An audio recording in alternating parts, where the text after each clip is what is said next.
Welcome to 50 Plus in Montgomery County, a monthly program that is a voice for many and produced by the Commission on Aging, of which I am a community member. This show is insightful for people of all ages, and each episode takes a fresh look at important issues by spotlighting older adults in the community, representatives of services and programs, and activities of interest to older adults. My name is Katie Smith. With technology advancing at such a rapid rate, it can be a challenge for some older adults to keep up with the pace. However, a recent study suggests that older adults are the fastest growing segment of the online population. Not only that, but older adults who use technology, they feel more connected to others, are better engaged in their community and the world around them, as well as more informed about current events. On this month's show, we're going to talk about ways that technology use benefits older adults. Joining me is Kathleen McGinnis. Kathleen is the Director of Community Relations at Smith Life Home Care. Hi, Kathleen. Katie, thank How you for are having you? me here. Oh, I'm so glad that you are. Well, let's jump right in. Kathleen, tell us about your journey. Why did you decide to go into healthcare? Well, that's a very long and windy road. I am a fourth generation Washingtonian, and I started my career here as an executive with the Fortune 500 for about 20 years. And then I worked for the Minister of Tourism, Commerce, and Aviation in the Cayman Islands in the British West Indies for about 15 years. And then I semi-retired because my mother and father, who lived here in the Metro DC area, were doing their best to age in place, but were not succeeding. My dad was a disabled World War II vet, and his injuries were catching up with him at 80 something. So he lived in McLean, and my mother lived in Chevy Chase and Florida.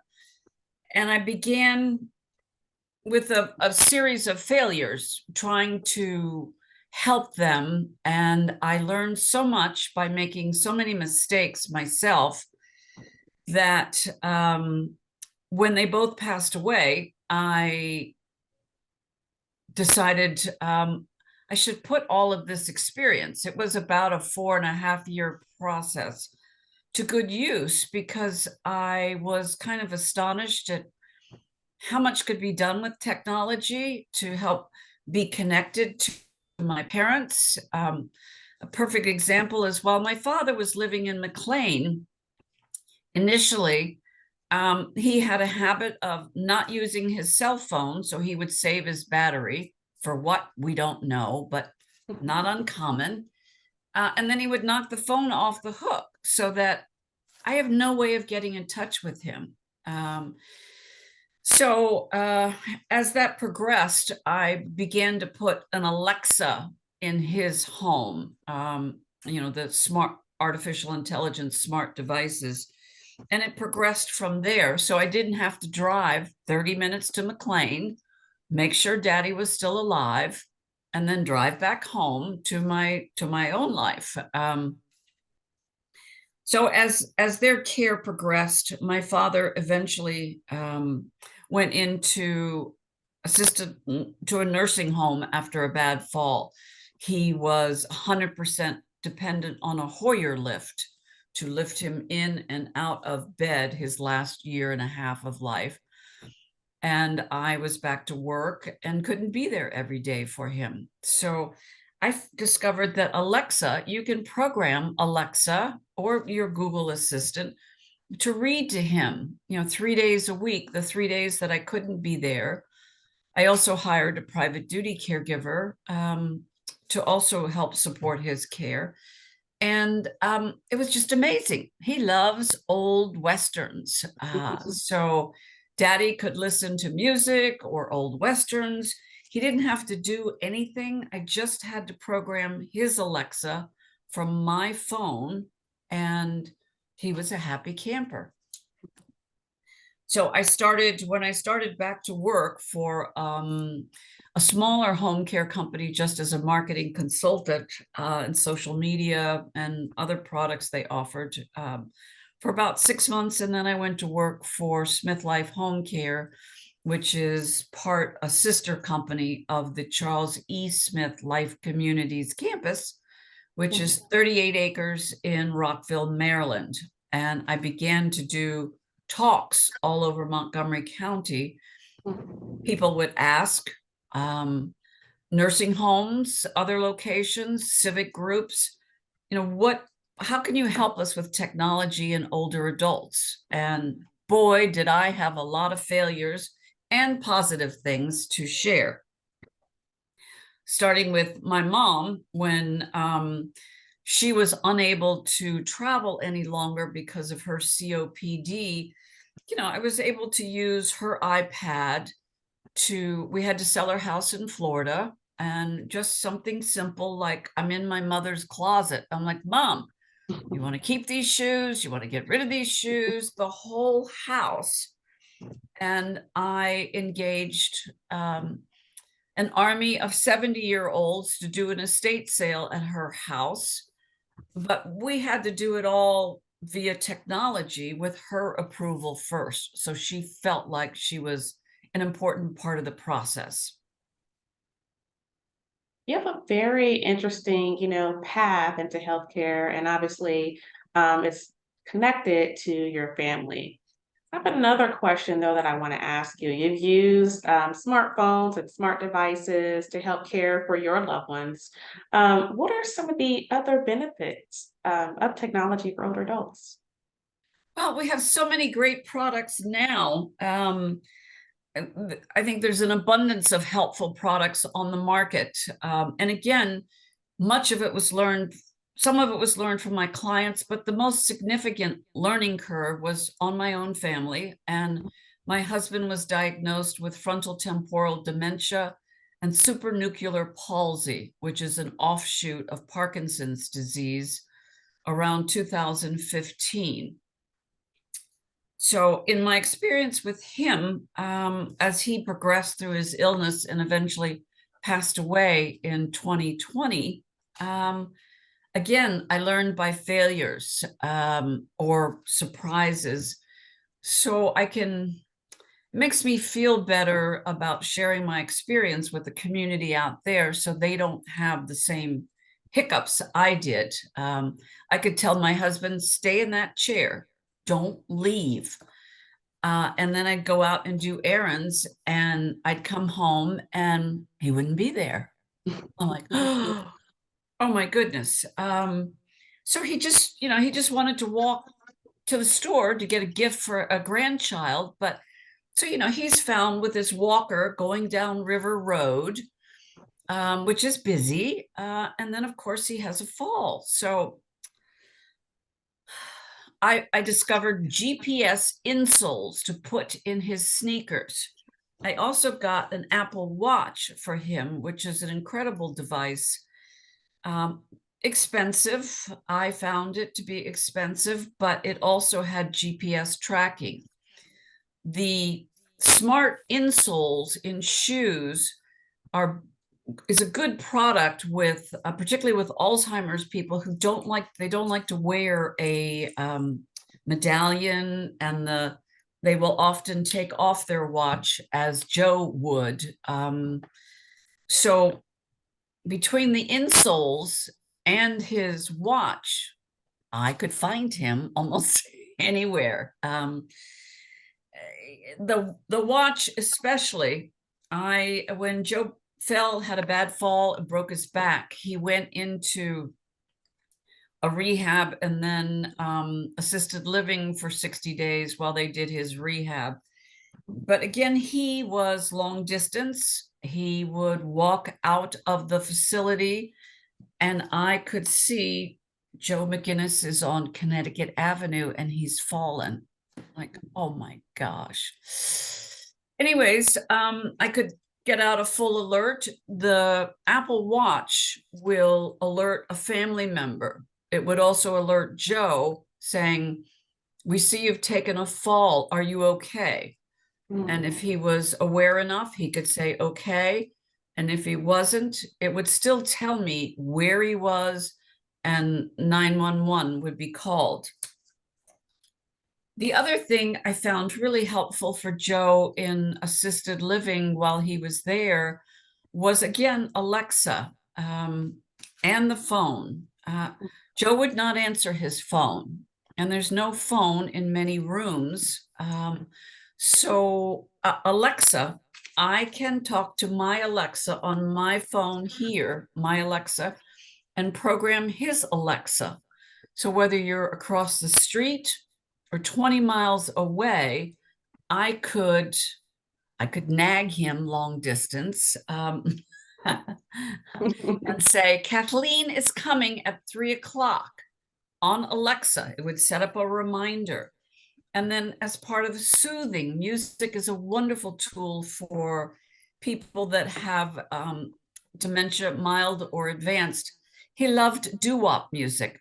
So I could program doo-wop music every night at 8 o'clock in his room, and it would help him go to sleep. So it was very comforting, I think. And, the Apple Watch for seniors also has an altimeter that's on. It has a blood oxygen monitor. It's capable of detecting cardiac abnormalities. And the fall detection was the best one for me. That's very interesting, Kathleen. We have, excuse me, a few minutes left, but I wonder if there are any other life enriching technology based things we should know about, maybe like Caring Bridge. And if you could briefly tell us about that in roughly 2 minutes. Yes, that was a great app. It's a free app that's a nonprofit. It's basically a website for your family. Very simple, very easy to use the technology. My husband had 9 brothers and sisters, so I could put out an all points bulletin. Joe has Parkinson's. He needs a spotter from 1 p.m. to 2 p.m. in Chevy Chase every week. Is anybody available to help give me some relief? You can put pictures on caringbridge.org. You can put meal train so that people would bring meals to your house if there's a recent family crisis or hospitalization. It's one of the most useful, user-friendly sites out there, I think, for families in any type of crisis, to communicate with a large volume of people and get your request honored if you need help. Well, Kathleen, how can we stay in contact with you? You can reach me on my cell phone at 301-873-5506. Excuse me. My business number is 301-816-5020. And Smith Life Home Care can be reached at www.smith, S-M-I-T-H, lifehomecare.com. We're available 24/7 to help you or your loved one, and I'm happy to share my experience with any of your civic groups out there. I give talks in the community for free. I know that folks would totally benefit from those talks. I know here on the show, we've enjoyed learning about your personal story and particularly you being vulnerable and sharing with us the ways that you help your own family members out using, tips, tools, and techniques that revolve around devices with technology. So thank you so much. Thank you. I have a lot more, but we have a short time, and those were kind of the highlights and some tips on what worked for me. Well, we have to have you back. Thank you. Up next, we'll talk with David Engel. David is the chair of the Commission on Aging. Did you know there are more than 10,000 county government phone numbers? But there's only one number you need to remember for non-emergency calls, 311. MC 311 is Montgomery County government's online telephone information system. Need information? Have a problem or complaint? Trying to locate a county government facility? Call 311. The call center is open Monday through Friday, 7 a.m. to 7 p.m. The website is available 24 hours a day, 7 days a week. Ride on Flex, Montgomery County Department of Transportation's on-demand transit service to help you get around in defined Rockville and Glenmont-Wheaton zones. There are no fixed stops or schedules. Just use the Ride on Flex app or call 240-301-3842 to book your ride. Curb-to-curb service is available for people with disabilities. Standard ride-on-fare policy applies. Visit rideonflex.com for service areas and hours of operation.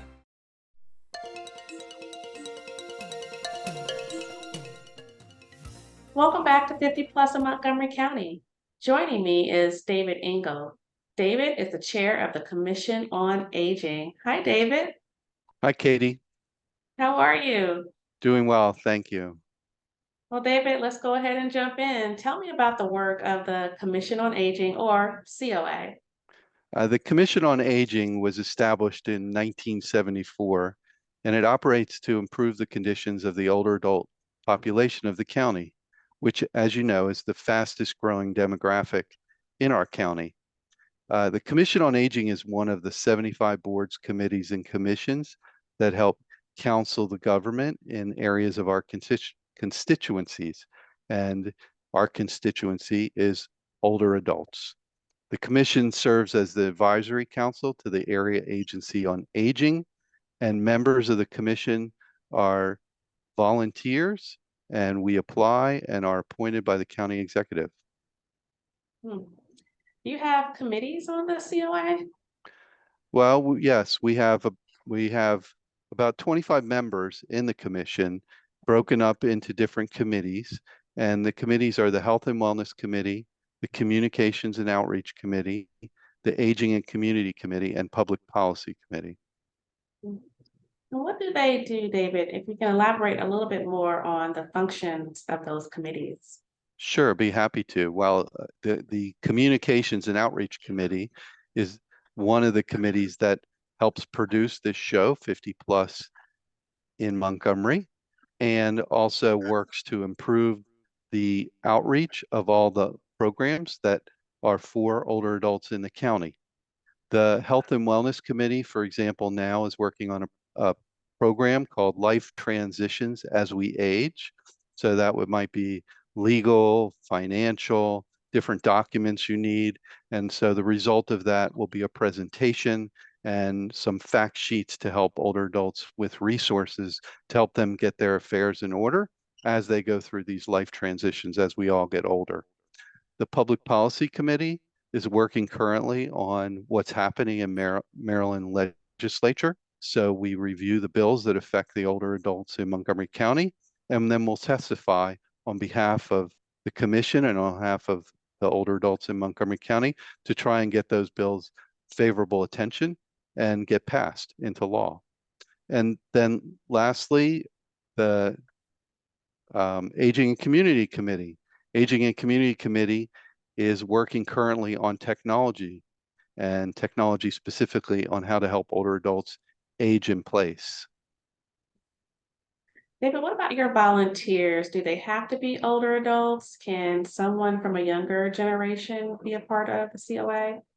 Well, as you can see from the screen, we're both from different generations, and most of the members of the commission need to be 60 plus, but they can be there can be some members that are younger than 60, and it's generally volunteers from the community at large, but they also have to be members or have to live in Montgomery County. If anybody is interested in learning about how to become a commissioner, certainly be happy to help them learn more about the commission. Now, David, I noticed your background, which I really love, and that you have a library there. Tell us where you're taping from. So today we're doing a live shoot from the Margaret Schweinhaut Senior Center in Silver Spring. This senior center is celebrating its 50th anniversary this year, and they have great programs in all areas of the senior center. Last time I was here, they had a Zumba class and bingo. They have a great billiards room. It's really a great resource. And remember, for all rec centers, they are free for programs in 23. Great thing to know. I appreciate you sharing it. Now, I just spoke with Kathleen McGinnis. As you may know, David, Kathleen is the Director of Community Relations at Smith Life Home Care. We talked about the benefits of technology for older adults. I want to know, how is the Commission on Aging using technology? Well, we're using technology to be on this call for the past several years since the pandemic. The commission has really done a great job, as many businesses and organizations, transitioning to remote work and remote meetings and doing using technology to communicate. So our meetings are generally Zoom. Last year, our public forum was a hybrid meeting. And this year as well, our public forum in May is going to be a hybrid meeting. And so that's really how the commission's using technology. And we're also researching how to get technology to help older adults age in place. Now, you mentioned your public forum or our public forum that's coming up on May 4th. Can you elaborate a little bit more about it? Yeah, so as I just discussed, the theme is technology to help older adults age in place. It is May 4th. It's in collaboration with the City of Gaithersburg Active Aging Expo. So there'll be an expo component to it with a lot of great vendors to learn about what we hope is their technologies, as well as other vendors that serve the older adult community. And then our program is 9:30 to 2:30. And we have a keynote speaker from Leading Age, the Center for Aging Services Technology. Scott Code, I think, will be a great keynote, uh, really talking about how technology is being used now and in the future. And then we have a bunch of panelists that will look at technology from a big perspective of what's happening around the country. We also have a component of the public forum that is regarding intergenerational programming. And we have Dr. Monifa McKnight from the superintendent of Montgomery County Public Schools is going to give a presentation on how they're going to make a major effort on bringing older adults and students from Montgomery County Public Schools together to help with technology. So we're really interested to hear that presentation and to see what's actually begun within her administration to help seniors learn technology.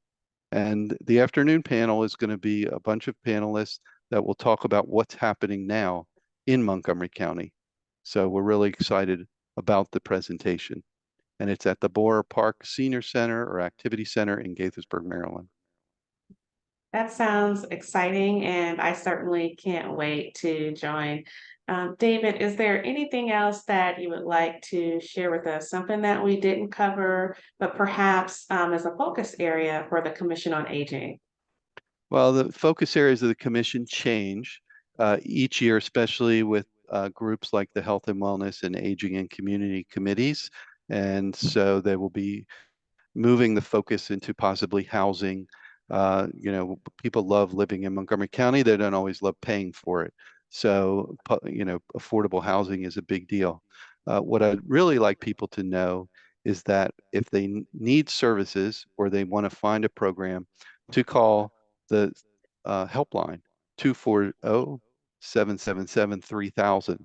So if they can't find it on the website, make that phone call. It's really easy to do, and they can get help there, or go to the Montgomery County md.gov/senior website. So they can get a lot of really good information from those two sources. And then just go to the rec centers, go to the community centers, find out what activities are there. It's generally free, although last time I was here at Margaret Schweinhout, the Encore Choral was going on and they were practicing, and there's a fee to join that choral. So there are some things that are cost money, but mostly everything else is free to use. So it's a great resource for our county. David, last question. If one of our viewers wanted to join a commission meeting, not as a commissioner, but just as a listener, are they able to do that? Yes, so if you go to the website montgomerycountymd.gov/senior and go to the Commission on Aging website. From there, you will find the links to the meetings. So all the committees that I talked about are open meetings, as well as the main featured meeting of the month, which we typically will have a speaker and then presentations from the committees.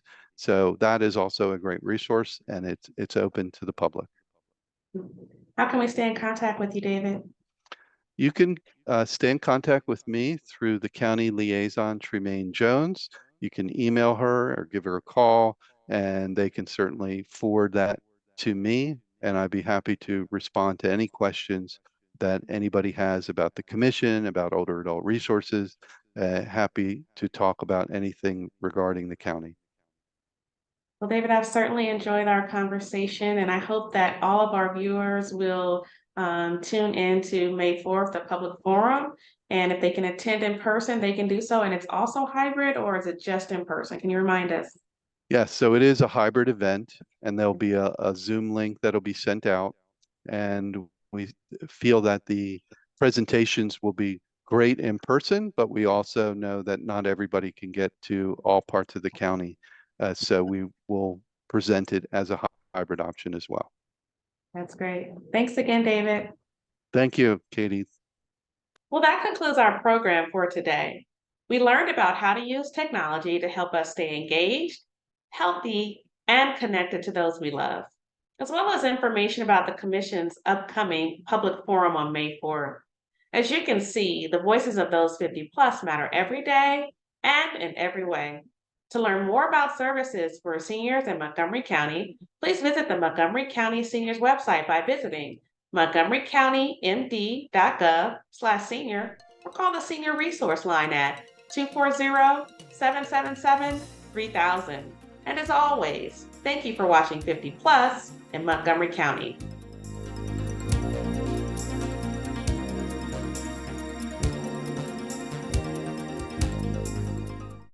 An estimated 124,000 tons of food scraps are thrown away each year in Montgomery County. Reducing food waste begins with you. Here's how. Plan meals in advance, make a shopping list, and check expiration dates. Cook the food you buy. Cook smaller portions to reduce leftovers. Save extra food in reusable containers. Add a label with the contents and date. Let's keep food out of the waste stream and aim for zero waste. Visit montgomerycountymd.gov/reduce food waste or call 311 to learn more.